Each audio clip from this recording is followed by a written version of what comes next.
Hi, I'm Tanya Furman and I'm the host of Creative Living. I wanted to give you an insight of why I created the show and show you what to look forward to. On every show, we have creative coffee conversations where I share with you a great recipe on the coffee that I'm liking that day, and we get to talk about what's on our minds. Please come into my living room and let's have coffee. Hi, welcome to Creative Living. Today, we're going to create a great salted caramel mocha. And we'll get right into that before we delve into our creative coffee conversations where we talk about ships, all types of ships. You know the ships I'm talking about courtships, relationships, all those ships. So come back, join me for coffee.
Now, with your great coffee that you just created, you can have some mandolins. That's why I have that sitting out here today.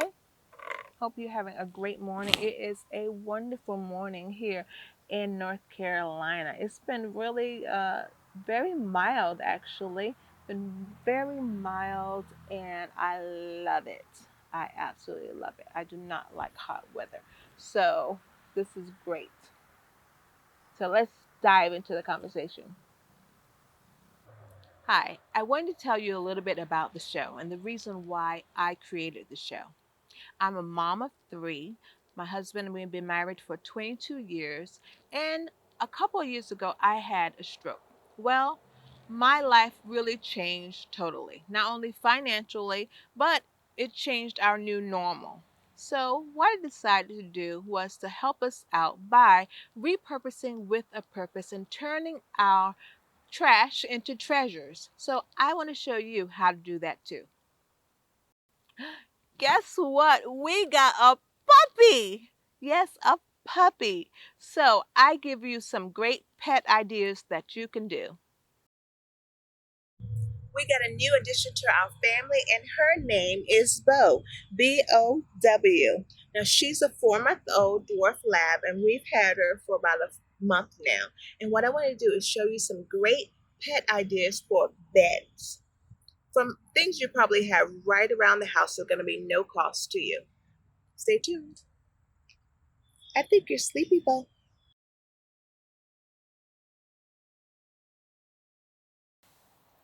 On every episode, I share with you some DIY crafts. So, spend some time with me.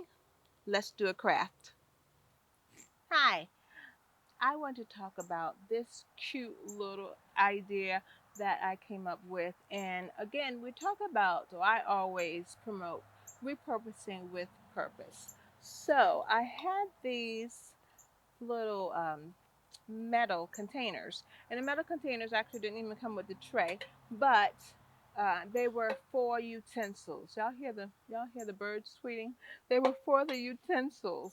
And what I did, you want to make sure that I drilled a hole in it so that we could have proper drainage. Now, what I wanted to do was to have this as a tablescape, something easy, something fun, something that's in season. And right now, mums happen to be in season, and one of my favorite colors happens to be yellow. So I am doing the mums today. Now, when you get your plants from the store, if you're not growing them from seed, or if you get them from the plant hospital, you know what a plant hospital is in the back of the store. You go somewhere and they have clearance and you see all those wilted plants. I feel like, oh, let me save you from being thrown away. All right, so they go down, but these happen to go down to 75 cents. So make sure when you take them out the pot, if you're not reusing the pot, because I often reuse and fortify my pots and reuse them, but today, because I want to use these containers, I just keep the containers. I don't want to add to, add plastics to the world. So normally I'll show you some tips on how to repurpose those containers. Make sure that you massage your roots here, getting them ready for the soil that you're going to put in them or put them in. All right, so we're going to go ahead and I have some soil right here. Now, normally when I do a replanting, I go ahead and I put plant food in it. But the plant food I have today happens to be fortified with some plant food. So this soil that I'm going to just go ahead and use, I won't need any plant food, and I'll go ahead and put it in a few weeks. So I usually have my plants on a cycle of how I go ahead and feed them. So I make sure, and I usually just follow the directions on it. And of course, they'll tell me. Your plants will tell you where they like to be. You know, I tell myself that my plants like. They tell me where they want to be. They tell me how much water they want. You know, they talk to me. You say that's funny, right? But they talk to me. One of the things that I realized as an adult that I didn't realize as a child is that my grandmother used to always go out to her yard, and she had a huge yard with lots and lots of flowers, and then on the side she had these huge gardens, and every season she would change out the gardens. And we had snap peas, we had butter beans, we had oh my goodness, every single collard greens, everything you can think of, my grandmother grew in her garden. Um, so she wouldn't let me help her with her flowers. It was something that she always wanted to do. And like I said, I didn't appreciate that probably until like a few years ago.